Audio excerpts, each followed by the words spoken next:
Барлықтарыңызға ассалаумағалейкум. Бүгінгі тақырыпта сіздерге альт-сезон искусственный интеллект жайлы айтып өтетін боламын. Негізінен келетін болсақ, криптовалюта саласында ақша табудың жолдары өте көп. Барлық жолдарымен сіздерді сырттай таныстырып шығатын ниетім бар. Енді бірден айта кетейін, очки киіп отырғаным мен қайрат нұқтасының братишкасы емеспін. Просто менде күнге, светке аллергиям бар, сол үшін көзім қызарып отыр. Сонымен тақырыпты бастайық.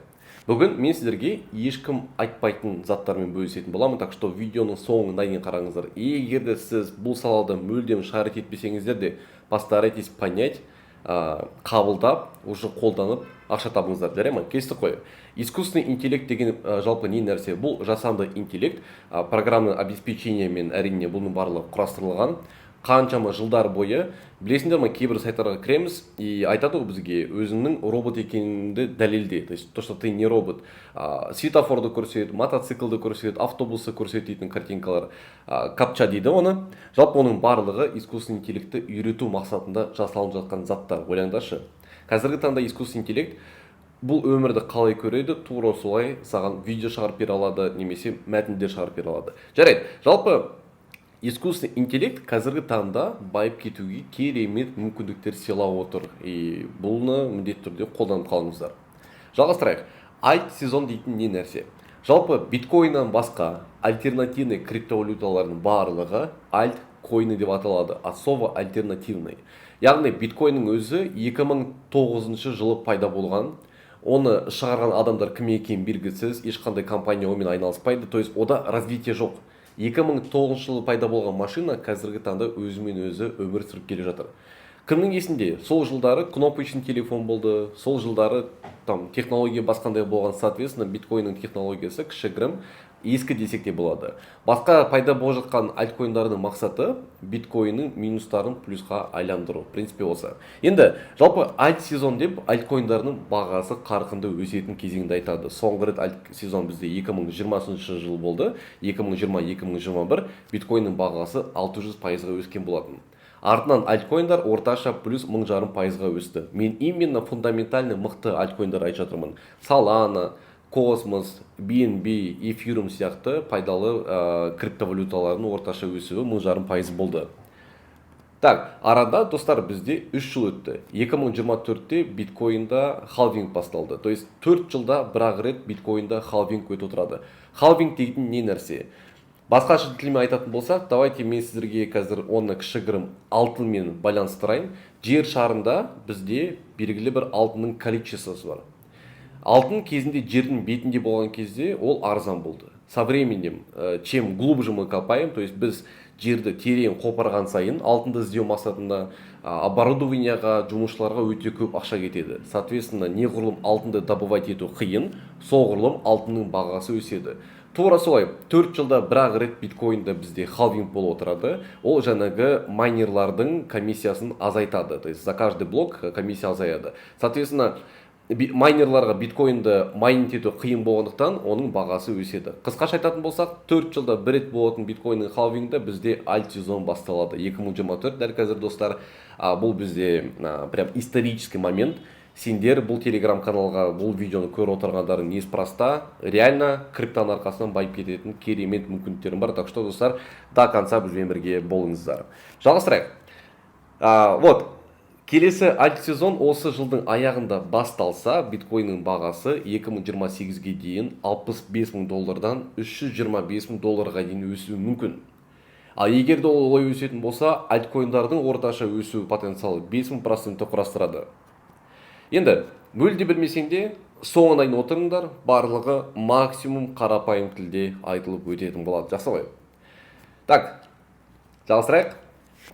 Криптовалюта арқылы ақша табудың жолдары. Сіздер неше жолын білесіздер? Мысалы үшін, мен әрине өте көп жолын білемін, бірақ основной бізде біріншісі, самый простой. Ол жай ғана сатып алып, ертең бағасы өскен кезде қымбат бағада сату. 2023 жылы биткоиннің бағасы $17,200 тұрды, 2024 жылы биткоиннің бағасы $72,000.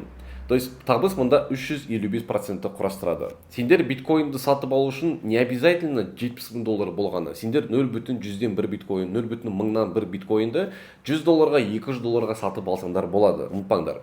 Екінші ақша табудың жолы ол аталады стейкинг. Стейкинг дегеніміз тура сол криптодепозит. Білесіңдер, Халық банкте теңговый депозит бізде жылына 13% құрастырады. Сендер 100 мың теңге салып қойдыңдар, жылдың аяғында сендерге 13 мың теңге табыс келеді. Ал долларовый депозит 1%. То есть 100 доллар салдың, бір жылдан кейін саған 1 доллар түседі. Это 1%. Енді криптовалюта, криптобиржа саласында тоже электронный доллар бар, оның атауы USDT, және криптобиржалар депозит үшін долларовый сендерге жылына 13% төлеуге дайын. То есть қазақстанский банктер теңгеге 13% төлесе, криптобиржалар долларға 13% төлеуге дайын. Одан бөлек басқа да бір криптовалюталар бар. Мысалы үшін Link дейтін монета бар бізде, ADA дейтін, BNB дейтін криптовалюта. Сендер сол криптовалютаны сатып алып жай ғана ұстап отырмай, оны да депозитке салып қойсаңдар болады. Жылына белгілі бір проценттер түсіп отырады. 13%-дан 121%-ға дейін. Axios Infinity дейтін криптовалюта жылына 121% береді. Но я не рекомендую эту монету покупать. Потому что неғұрлым процент көп, соғұрлым оның бағасы тез құлауы мүмкін. Имейте в виду. Так что орташа 7%, 15% это нормально. Үшіншісі ICO және листинг. Жаңадан шыққан проект. Белгілі бір криптовалюта, белгілі бір проект енді нарыққа шыққан кезде олар биржаларда реклама ретінде өзін көрсетеді. Вот біз осындай проектпіз, анандай инвесторлардың алдында өзін мақтауға тырысады. Егер де крупный игроктар, ақылды инвесторлар, фондтар ол жерге ақша салатын болса, бұл монетаның бағасы тез арада қатты өсіп кетуі мүмкін. Мысалы үшін қараңыздар, 2022 жылы 8 мартта бізде Stepn дейтін проект шыққан. Кім бұрыннан криптосферасында олар түсінеді. Біз телефонға NFT кроссовканы сатып алып жүктеп қоямыз. Жаңағы біздің жүгірген сайын телефон бізге майнт етеді криптовалютаны. То есть неғұрлым сен көп жүгіресің, соғұрлым саған көп криптовалюта келеді. Потом бар сол криптовалютаны биржаға шығарып сататын. Ол NFT кроссовкалардың орташа бағасы 500 және 1000 доллар тұратын. Ал біздің команда керісінше өстіп проектпен айналысқанша, лучше сол проекттің монетасын сатып алып қояйық деп шештік. 1,5 айдың ішінде бұл криптовалютаның бағасы 4000%-ға өсті.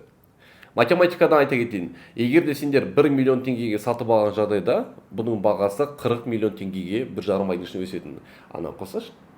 Нені, конверді. Солай, жалғастырайық. Airdrop дейтін не нәрсе? Airdrop ол бір қызығы, бұл салымсыз. Реклама мақсатында әртүрлі тапсырмалар беріп, бұлар өзіне клиенттер жинайды. Және тапсырманы орындағаның үшін саған криптовалютаны сыйға тартады.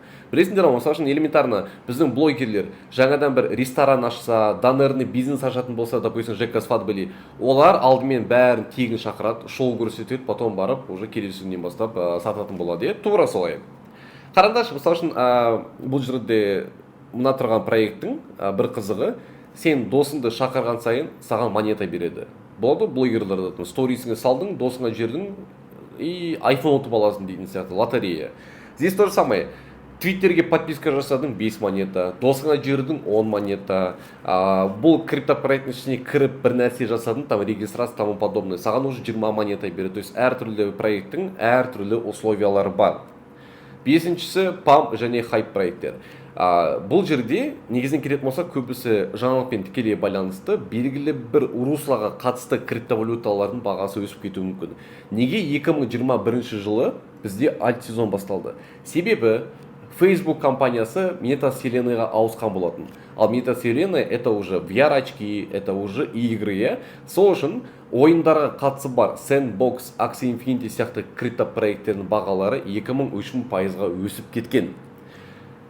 Тағы да бір мысал, әртүрлі жаңалықтарға қатысты. Допустим, қараңыздаршы, целый USDT дейтін криптовалютаға қатысты бір жаңалықтар шыққан болатын. Біз оны сигнал ретінде 3x long деп сделка кіріктедік. Одан артынан біз бір аптаның ішінде 150% ақша таққан болатынбыз. Ешқандай анализ, теханализ жоқ. Мұнда просто жаңалық өте керемет өзінің бір пайдасын тигізіп қалды. Вот, жаңалықтар, хайп проекттерді бақылай білсең, бұл жерден керемет резко көп ақша тауып болады. Тағы да бір мысал, искусственный интеллект осы 2024 жылы хайпта және өте көп проекттер бар, криптопроекты, которые схожи искусственным интеллектом. Но қатты отличиясын көрсете алған мықты проекттердің бірі ол бізде Fetch AI дейтін проекттің криптовалютасы. Байқасаңдар, бұның бағасы 625% өсіп кетті. Әрине, біз бұны сигнал ретінде инвесторға бергенбіз. Біздің оқырмандар бізден бірге бұл монетаны сатып алды. Біреулер 400%, біреулер 500% табыспен артынан сатып жүрген болатын.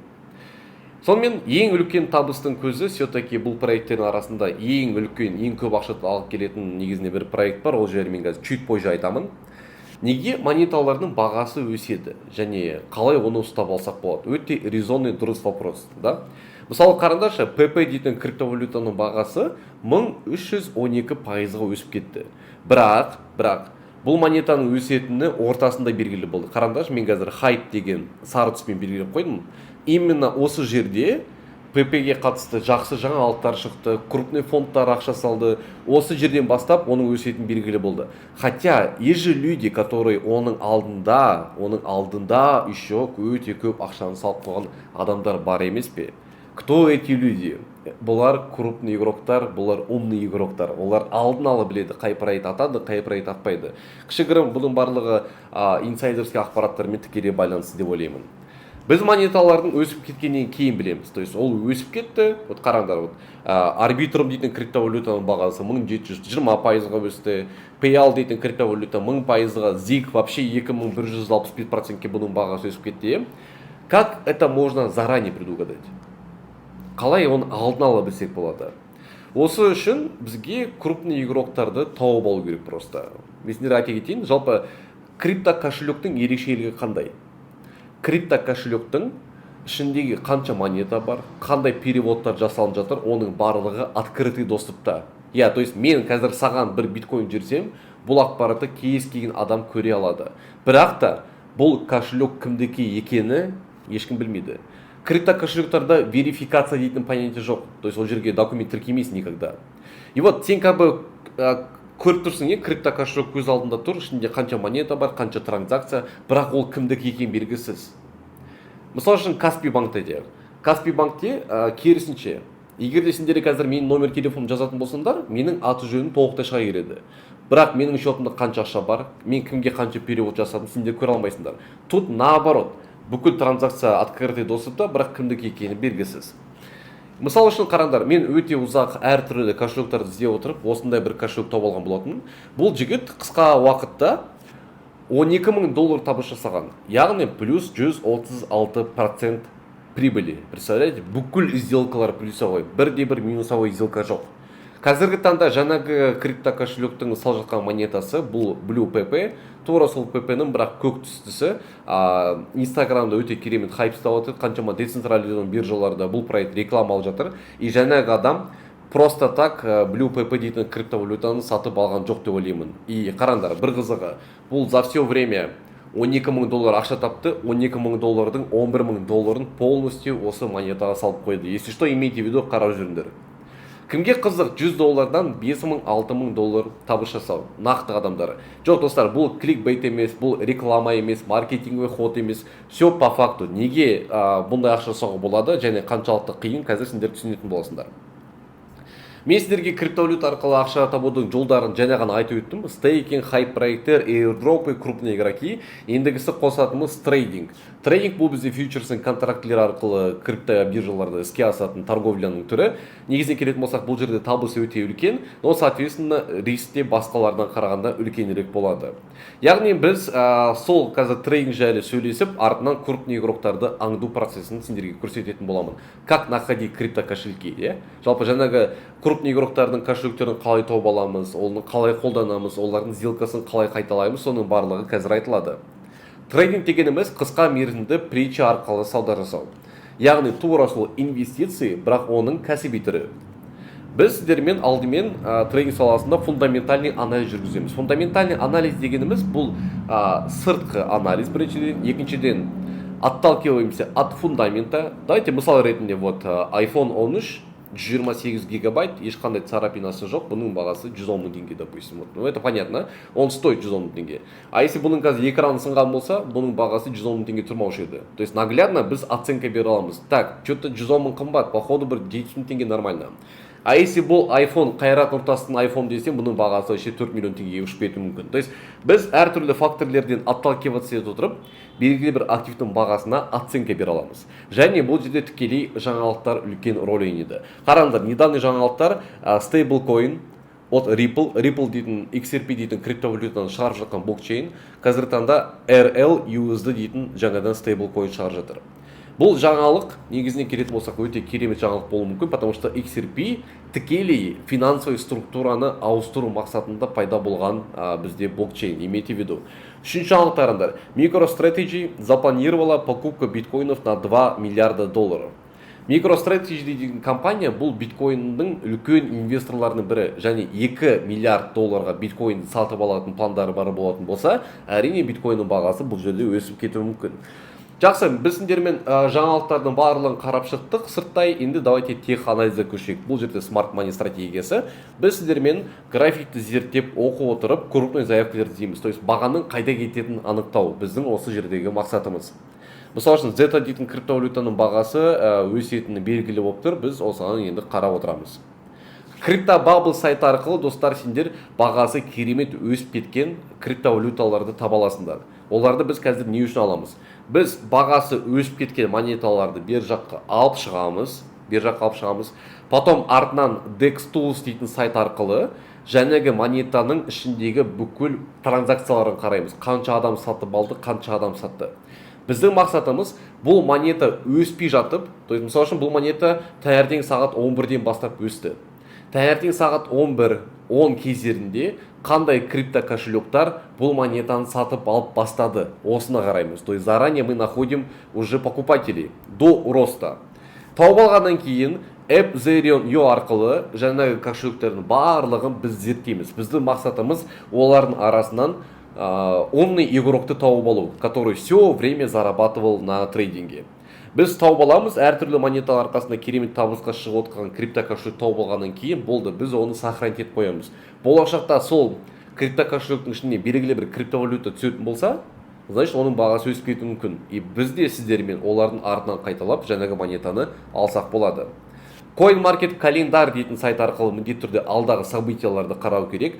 Кімнің есінде бар? Қателеспесем, Waves дейтін криптовалюта, WAVEC. Так, Waves дейтін монета, то ли Калифорнияда, то ли бір қызықты мемлекетте үлкен кәдімгідей флешмоб жүргізген болады. То есть это криптоконференция, мықты әншілерді шақырды. То есть кәдімгі полноценный проект жасаған болатын. Және сол мемлекет ол проектке керемет поддержка беріп инвестиция жасады, и ол монетаның бағасы просто бір күннің ішінде 250% өсіп кеткен. Көріңдер ма, элементарный событиялардың өзі монетаның бағасына керемет әсерін тигізуі мүмкін. Ол либо жаман событие, либо жақсы событие. Nansen дейтін крупный фондтардың бағытын алдын ала анықтаудың арналған сайт. Бұл негізінде платный, бір аптадан кейін бесплатный подписка аяқталады. Но и кто умеет шарить, то есть криптомандардың барлығы бұл сайтпен тікелей жұмыс жасайды. Үлкен фондтар, то есть ойлаңдаршы, это источник всех источников. Твиттер, жаңалықтар, телевизор, без разницы, бүкіл нәрсенің барлығы именно осы жерден басталады, кейін уже социальный сеттерге таратылады.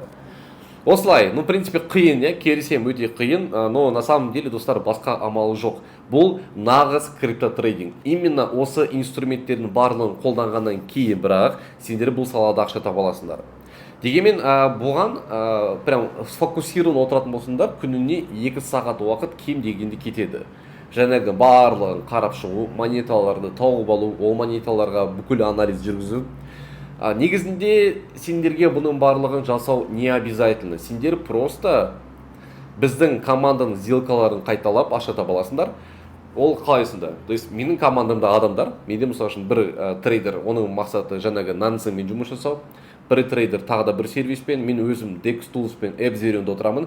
То есть жақтан бүкіл данныйларды обрабатывать ете отырып, Smart Money стратегиясы, фундаментальный барлығын қосып, біз белгілі бір сигналды шығарамыз. Мысалы, біздің соңғы айдың отчеты 2122% табыс, то есть мы столько денег заработали именно, Қалай кетеді? Біз бүкіл анализді жүргізіп болғаннан кейін бірақ сендерге айтамыз, сигнал Cardano USDT дейтін криптовалютаны сделканы жоғары ашыңдар деймін.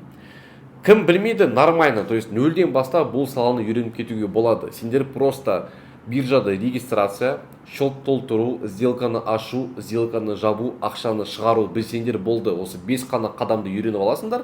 Потом барып біздің сигналдарды қайталап отырып, осындай ақша тапсыңдар болады. Мысалы үшін бұл сигнал бізде 352% табыс әкелді. 10 мың теңгеге аштың, 35 мың теңге үстінен табыс жасадың. Екіншісі ENC-USDT, то же самое. Сол жақ бетте бізде сигнал, оң жақ бетте оның результаты. Үшіншісі Matic. Бұл жерде не только теханализ, бұл жерде біз крупный игроктарды тауып алғанбыз, өзіміздің список бар. Байқадық, 5-6-ы активно матик дейді монетаға ақша салып бастады. И тура ордербуктың бойынан бұл монета пайда болды. Негізіне келетін болсақ, бұның кішкентай құлап, потом барып өскенін күттік. Но так как крупный игроктар заранее начали закупаться, біз бірден сделкаға кіріп кетіп 360% табыс жасағанбыз. $100 аштың, $360 табысқа ие болдың. Осылай біздің сделканы қайталап тапқан табысы қараңдаршы. $200 биткоин арқылы трейдинг саласын мүлде түсінбейтін жігіт просто айтқанымызды істеп отырып, біздің сигналды қайталап осындай табысқа ие болған достар. Келесі айда біздің мақсатымыз не то чтобы 1,5%, тіпті 3,000% табысқа ие болу. Себебі қазіргі таңда мен Грузияға жайдан жай келген жоқпын. Жарты жыл бұрын мен искусственный интеллектті изучать ете бастадым. Жаңағы қаншама крипто кошелекте, қаншама сервистарының бүкіл жан жақтан данныйларды обрабатывать ете отырып, маған сигнал шығаратын искусственный интеллектті достар біз құрастырдық. Біз оны біреуден сатып алған жоқпыз, біз өзіміз оны нөлден бастап шығарған болатынбыз. Және біздің айтишниктер, біздің заказдалған айтишниктер осы Грузия Тбилиси қаласынан, ол жігіттермен біз уже кездестік. Алдағы уақытта сендерге видео материалдар береміз, қалай біздің кездесу чаттарын не істеп жатырмыз. Өте қызықты проект болайын деп отыр қысқасы. Трейдингтен бөлек достар, сендер крипто инвестиция арқылы түк рисковый тепе қосымша ақша тапсаңдар болады. Мысалы үшін қараңдар, TVT дейтін монета бар, ол Trust Wallet дейтін крипто кошелектің монетасы. Бағасы 50%-ға 3 күннің ішінде өсіп кетті. То есть біз командамен бірге сатып алдық, командамен бірге ақша таптық. Екінші мысал, депозиттің 5%-на MNT дейтін Bybit биржасының крипто кошелегін, криптовалютасын сатып алған болатынбыз. Қараңдаршы, 2000 адам бұл постты қарады. 2000 адамның хотя бы 500 адамы осы MNT криптовалютасын сатып алған жағдайда, олар бізбен бірге 214% табысқа шығатын еді. Бұл сигналдар кланда беріліп, бізге жоғарыда керемет нәтижелер көрсеткен болатын достар. Енді қараңдар, біз қазіргі таңда клан, то есть клан дейтін, ол жаңағы сигналдарды беретін телеграм канал, біздің команданың. Осы кланға біз қазір жасанды интеллектті қосып қойдық, бізде енді полноценный телеграм бот бар. Искусственный интеллект және біздің команда қосылып отырып, сендерге керемет сигнал беретін болады. Бір айлық подпискасы бұл жерде 119 000 теңге. Давайте көрсейін. Клан-бот алдында мен көрсетіп шыққан сервистермен барлығымен жұмыс жасайды. TradingView сайтындағы топ 500 индикатордан ақпарат алады. То есть, самый ең қымбат подпискасы TradingView'да, оказывается, 50 индикатор шығара алады екен. Біз 10 штук аккаунт сатып алдық, ойлаңдаршы, 10 аккаунт сатып алдық, әр қайсысына подпискалар енгіздік, сөйтіп 500 индикаторды қосып қойдық. Искусственный интеллекттің мақсаты осы 500 индикатордан данный шығарып алу. Мысалы үшін 500 индикаторының 450 индикаторы баға жоғары кетеді десе, то потенциал народ бешеный. Прикиньте, это же легко оказывается. Надо просто взять и сделать. Біз алдықта оны жасап тастадық. Қызық. Үлкен фондтар, инвесторлардың кошелектарын біздің команда вручную тауып қояды, искусственный интеллектті беріп қояды. Ол просто жаңа транзакцияны аңда отырады. Ол өзі таба алмайды негізінде. Это так не работает. Біз табамызды береміз, ол просто артынан аңда отырады. Достар, ойлаш, сен 100 шақты крупный игроктың кошелектерін тауып алдың. Әр қайсын қарап отыруға кем дегенде күніне 2 сағат уақыт кетеді. Кем дегенде. И то сен аяқ жағын қарап отырған кезде басындағылар уже бір монета ақша салып отыруы мүмкін. Сол үшін искусственный интеллектті екеуін бір-біріне байланыстырып, біздің айтишниктер просто красавчики. Оп-оңай ғой, Жандос, түк уайымдама, оп-оңай, мы это сделаем деп жасап берді. Сонымен сіздерге өстіп сигнал шығаратын болады. Қараңдар, SUI-USDT шорт дейтін сигнал берген болатын. Бұл монетадан 20 минуттың ішінде 7200 теңге ақша таптым. Мен әтеге аз ақшамен кірдім, чтобы көрсететіне кез келген адам бұл жерде керемет табысқа ие бола алады. Кешке дейін 28800 теңге болады. Ойлаңдаршы. Енді клан-ботты сендерге таныстырып шығайын. Сендер кірген кезде бірден құттықтаймыз деп сообщение келеді. Артынан сендерде жалпы астында меню пайда болады. 6 кнопка. Біріншісі биржамен жұмыс, екіншісі ортақ чат, үшіншісі көмек беру, яғни куратор, төртіншісі кланның видео сабақтары, жаңағы регистрация, счет толтыру, сделканы ашу, жабу, қалай, как это все работает жалпы. Төртіншісі искусственный интеллект қосылған сигнал, ана кнопканы басқан кезде сендерге уже бар болса сигналдар келе береді. И соңғысы пайдалы ақпараттар. Пайдалы ақпараттарға мен жалпы қандай монеталарға ақша салса болады, не үшін салу керек, то есть полноценный фундаментальный анализ жүргізетін боламын. Разборы қосымша бұл жерде мотивационный сабақтар болады, как не сдаваться, как өмірімізді жолымызды қалай ашамыз, қандай мышление қалыптастыру керек бизнес жолында, то есть өте пайдалы ақпараттар осы жерде сіздерге қосымша жиналатын болады. Енді екінші қадам қараңыздар, сіз видео сабақтарға доступ аласыз, потом барып сигнал түскен кезде кураторға параллельно жазып отырсаңыз болады. Вот сигнал келді, мен сделкаға қалай кірем деп, если вдруг не будет получаться. Одан кейін барып сіздерге сұрақ туындаса ортақ чатта сөйлессеңдер болады. То есть искусственный интеллект сендерге сигнал берді, басқа участниктардың барлығы могут обсуждать, неге ондай сигнал берді екен, қанша ақшамен кіреміз, тағы да басқа. Сол ең соңғы қадам ол 5 минут уақытыңды осы сигналды қайталауға бөлу. То есть сигналды просто қайталау үшін 5 минуттан артық уақыт кетпейді.